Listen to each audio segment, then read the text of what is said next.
kasing lakas ng Aerox, pero mas high-tech sa features, pero sa mas mababang halaga.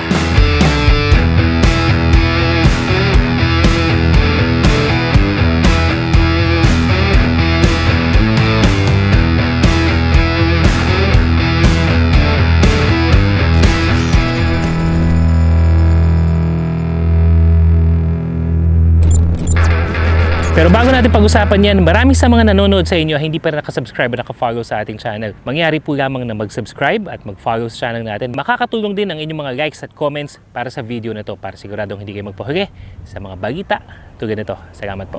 This is Bristow's Invictus 160, ang isa sa mga pinakabagong 160cc sports scooter sa Pilipinas. Itong pag-uusapan natin ngayon.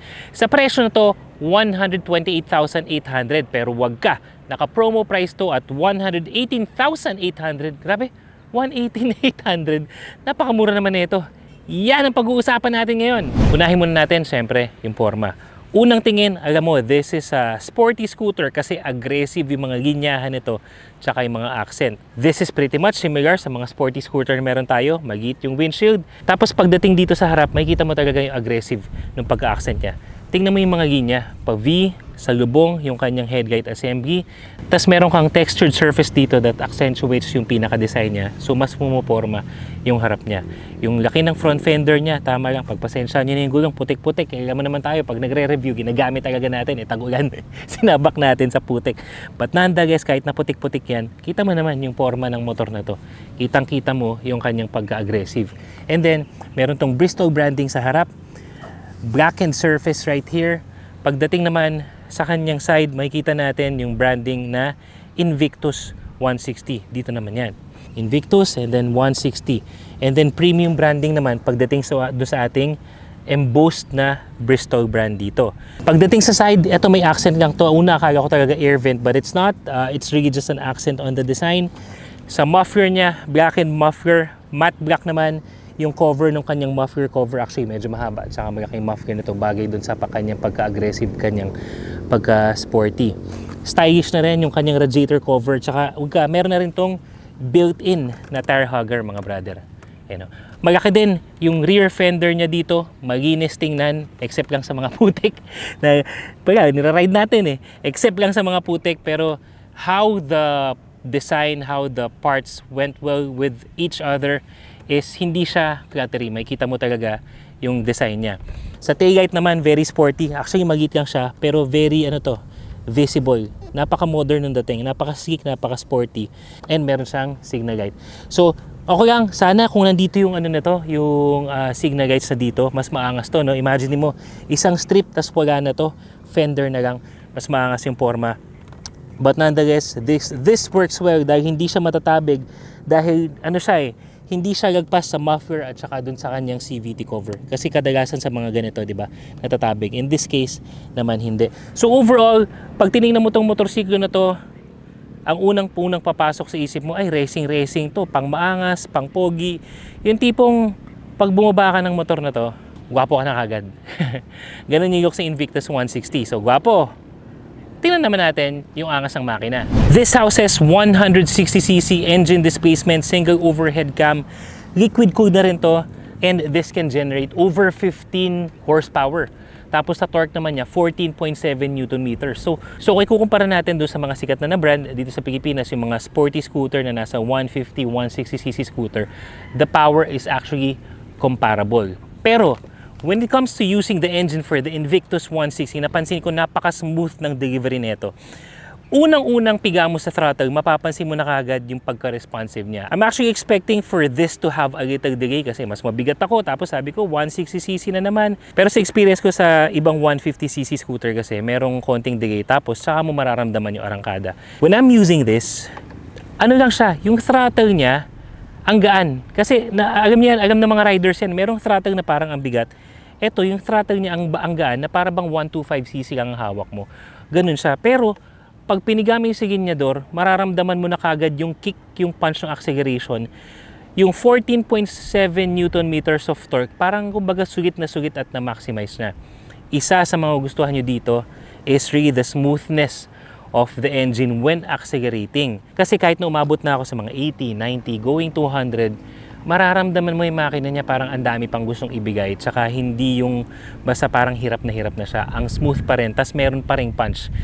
Karamihan kasi sa ibang mga motor, yung tipong pag arangkada mo, okay, pero pag nasa higher speeds ka na, parang ang kupad na niya umangat. Lalo na if you're going for 100 kilometers per hour and above. Not that we're encouraging that, especially on public roads, pero if we're looking for that speed, this engine can deliver to you. Halos walang vibration, komportable sa handlebar, wala akong nararamdaman na anything weird. Invictus 160, kumbaga in a nutshell, maporma, ang engine smooth. Marami sa inyo sigurado ako nagtatanong, oh brother, maganda nga, maporma yung motor, malakas nga yung makina, kamusta naman yung pyesa? Binuksan natin to, papakita natin sa inyo. Ito na, nakagatag yung at least yung CVT setup natin or yung mga parte ng CVT natin, isa-isahin natin. Torque drive, nakikita nyo naman, kaparehas lang to ng mga Click 160, P6 160. The same thing dito sa bell. Tsaka ito yung pulley. Yan. Parehas lang siya sa mga Honda Click 160, P6 160, even the ADV 160. So definitely may mga makukuha ng kang aftermarket or kung gusto mo yung mga genuine Honda parts ipalit, okay din lang naman. Pati mga bolts, ganun din lang. Hindi ka naman mga problema. Ito, kinuha natin to flyball. Tapos tingnan mo to ha, ito branded na flyball to. Specific to sa Click 160. O, tingnan niyo yung ano.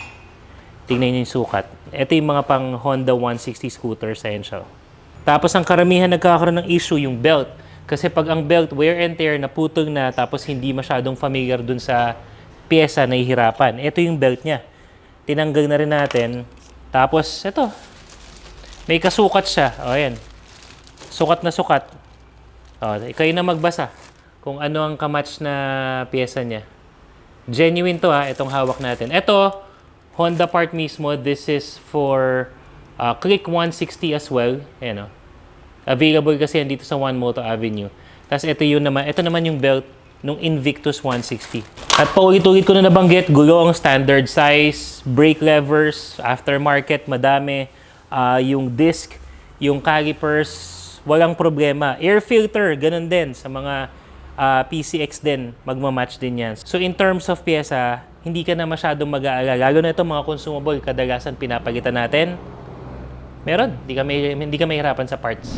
So yun mga brother, no need to worry pagdating sa pyesa dahil may mga pyesa sa maraming mga motorcycle shops sa Pilipinas. And to add to that, syempre, marami na rin namang mga Bristol motorcycle branches sa iba't ibang parte ng Pilipinas. So, hindi na natin kailangan mag-alala pagdating dun sa mga consumable parts ng ating CVT, ng makina, kasi available siya. Ngayon, papakita ko naman sa inyo yung acceleration nito, yung lakas na sinasabi ko sa inyo.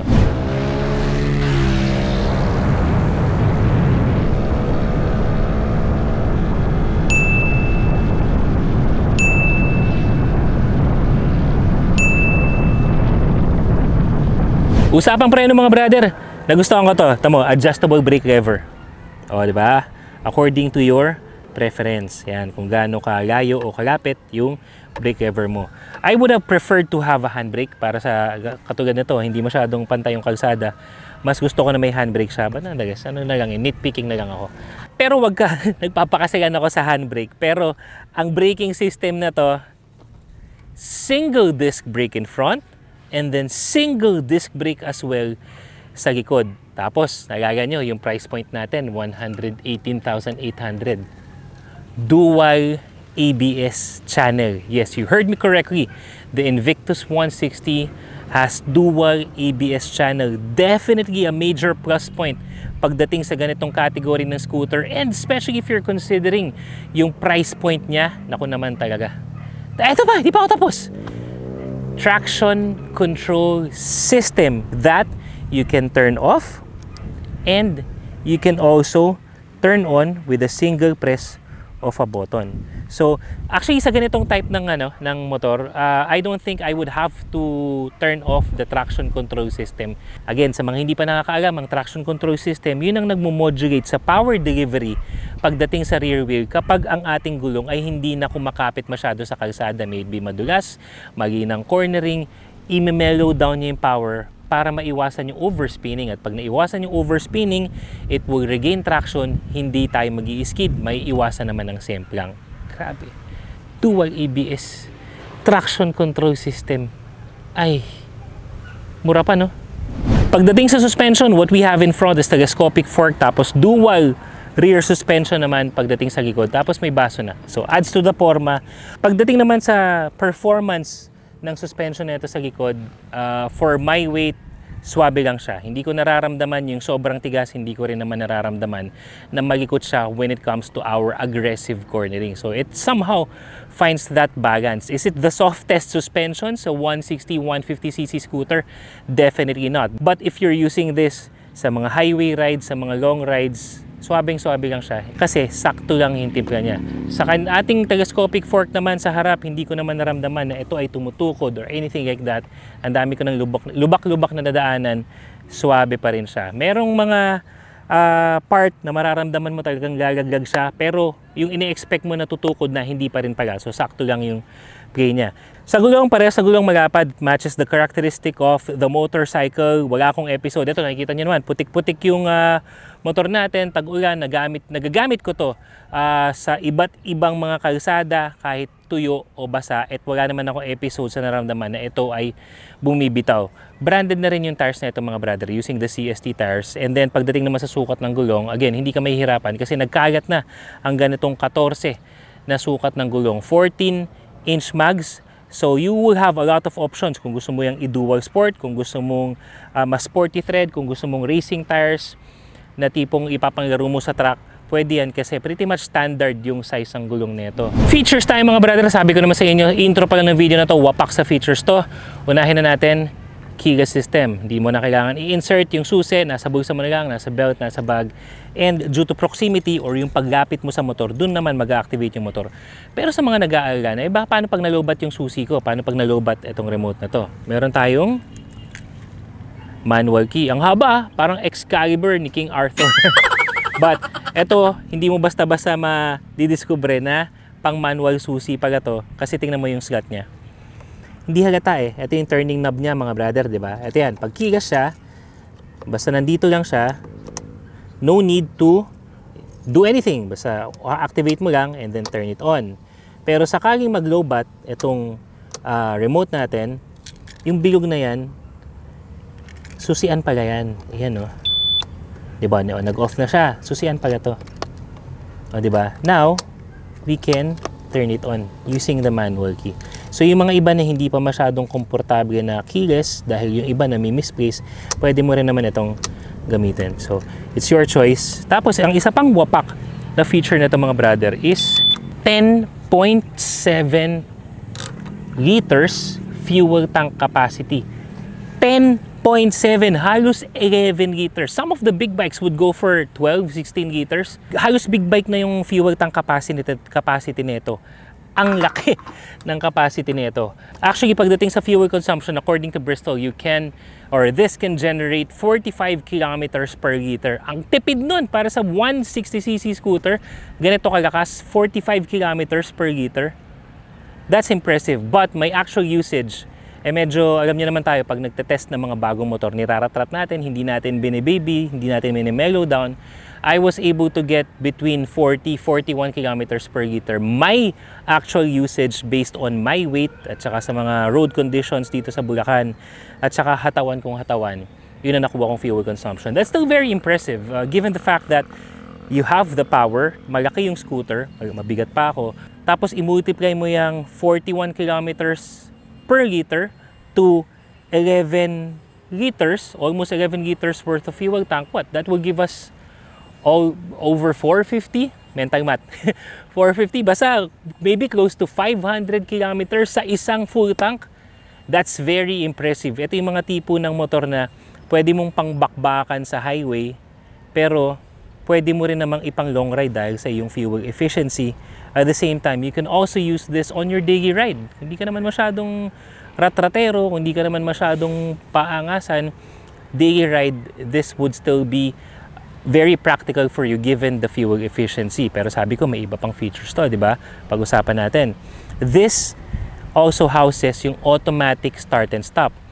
Matipid na siya sa gas, malaki na yung fuel tank niya, meron pa siyang automatic start and stop. Para sa mga hindi nakakahalam, kapag ito ay naka-on, what it does is kapag huminto ka sa traffic light or medyo na traffic ka, huminto or tumabi ka lang, huminto yung motor mo, the engine shuts down automatically. Tapos kapag mag-go ka na, halimbawa na green light na, all you have to do is throttle away, hindi mo na kailangan mag-start ulit, yung motor kusa na mag-i-start at diretso andar ka na. So that's one way of this motorcycle being fuel efficient. But you will have the option to turn it off. Ako sa totoo lang, ino-off ko yan. Wala, gini lang talaga yung trip ko na gamit. But again, that's your preference. Okay, other functions, passing light, built-in. And then, meron tong front pocket. Isang front pocket na to mga brother. Cellphone check lang tayo kung kakasya ang ating standard size cellphone. So pagdating sa standard size cellphone, yun lang, medyo maliit yung front pocket natin dito. Maybe you can use this for charging other stuff na lang. Maybe yung mga mas maliit na power bank kasi meron na rin itong USB charging port. And then pagdating naman sa ating compartment,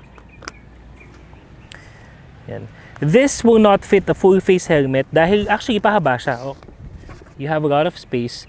Pero hindi lang siya masyadong malalim, kaya alanganin maglagay ng helmet dito, especially full face helmet. But in terms of documents, gadgets, your bag, tamo, malaki pa yung space na, pwede ka pa maglagay dyan ng kapote mo, jacket, and other stuff. So still very practical. And then pagdating naman sa ating panel, this is actually LCD na. Yan.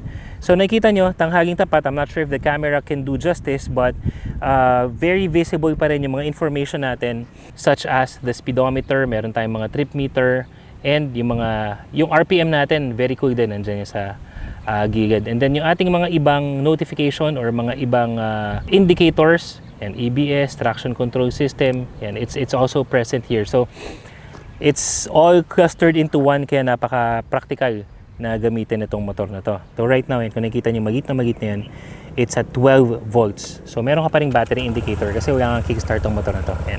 So pag start mo, umaangat na yan. Riding position naman tayo mga brother para matansyan nyo. I am 5'10" in height. Sakin natin itong motor na to. So definitely Pinoy friendly. The height is comparable dun sa ibang mga 160cc scooter din. Parang medyo mas mababa pa nga ito. Although aftermarket na kasi yung seats na gamit ko. Boss Batasay, shout out. And then, riding position, ito siya mga brother. So still, we have our primary footboard right here. We have some space for our feet to move. Okay siya. And then, yung upuan nito, malambot, saka magapad. So even yung mga tao na may kagaparan katulad ko, komportable na sumakay dito. Pagdating naman doon sa angkas natin, it goes a little narrower pagdating sa angkas, pero kumbaga wide enough para mas maging komportable pa rin naman yung mga sasakay sa atin. And then andito naman yung pillion step.